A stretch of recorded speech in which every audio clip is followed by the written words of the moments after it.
Jang Junwoo yang merupakan bos asli Bubble Group membuka identitasnya kepada Bu Choi dan Pak Han. Disinilah terungkap bahwa dia adalah pewaris sah dari Bubble Group. Sedangkan direktur Bubble Group saat ini, yaitu Jang Han-seo, adalah adik tirinya. Jadi ayah Jang Junwoo punya selir atau semacam nikah sirilah dengan wanita lain dan lahirlah Jang Han-seo. Jadi itulah kenapa mungkin Jang Junwoo jahat sama Jang Han-seo dan menganggap Jang Han-seo hanya bonekanya. Jang Junwoo yang menyadari kalau yang membakar gudang pabriknya adalah Vincenzo mencoba menyelidiki latar belakangnya. Begitu juga Bu Choi dan Pak Han. Mereka berdua menyelidiki latar belakang Vincenzo dan tidak menemukan keanehan selain rekam jejak Vincenzo sebagai pengacara yang sukses di Italia. Bu Choi bahkan mampir ke kantor Vincenzo dan Hong Chae-yong sambil ngasih tanaman buat oleh-oleh. Alasannya pingin ngobrol-ngobrol, padahal dia mau menyadap pembicaraan mereka karena di dalam pot tanaman ada alat sadap. Tapi itu semua terbongkar oleh Vincenzo. Mafia kok dilawan. Jang Junwoo yang penasaran dengan Vincenzo terus pura-pura mendekati Mbak Hong dengan berpura-pura culun.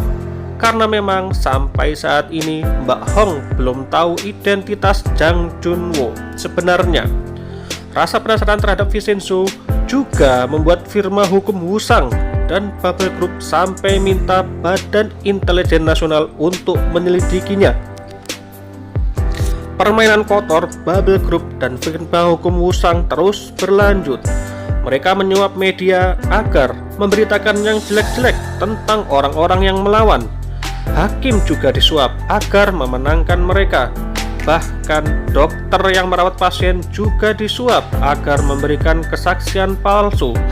Selain itu, mereka juga membuat para saksi lawan tidak datang ke persidangan, tentunya dengan cara kotor dan tidak segan-segan membunuh siapa saja yang berpotensi mengancam mereka.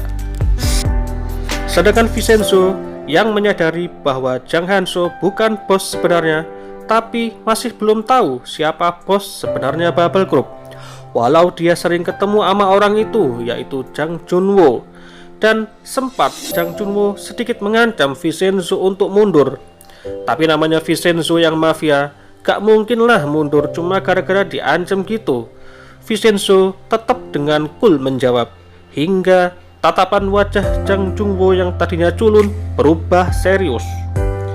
Hingga di persidangan, pihak Wusang dan Jang Junwoo yang merasa sudah pasti menang karena mereka berhasil menyingkirkan saksi pihak lawan hingga tak ada yang datang ke persidangan.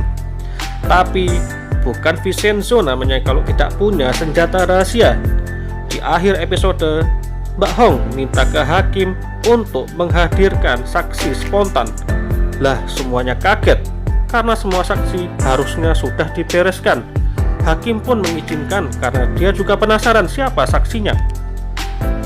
Pas pintu dibuka, ternyata yang jadi saksi justru Vincenzo sendiri. Lah kok bisa? Sambil berjalan dengan cool, Vincenzo memasuki persidangan. Dan semua orang dari pihak Wusang, bahkan Jang Junwoo sendiri kaget dan melongo melihat Vincenzo memasuki persidangan sebagai saksi. Bagaimana kisah selanjutnya? Kita tunggu episode selanjutnya.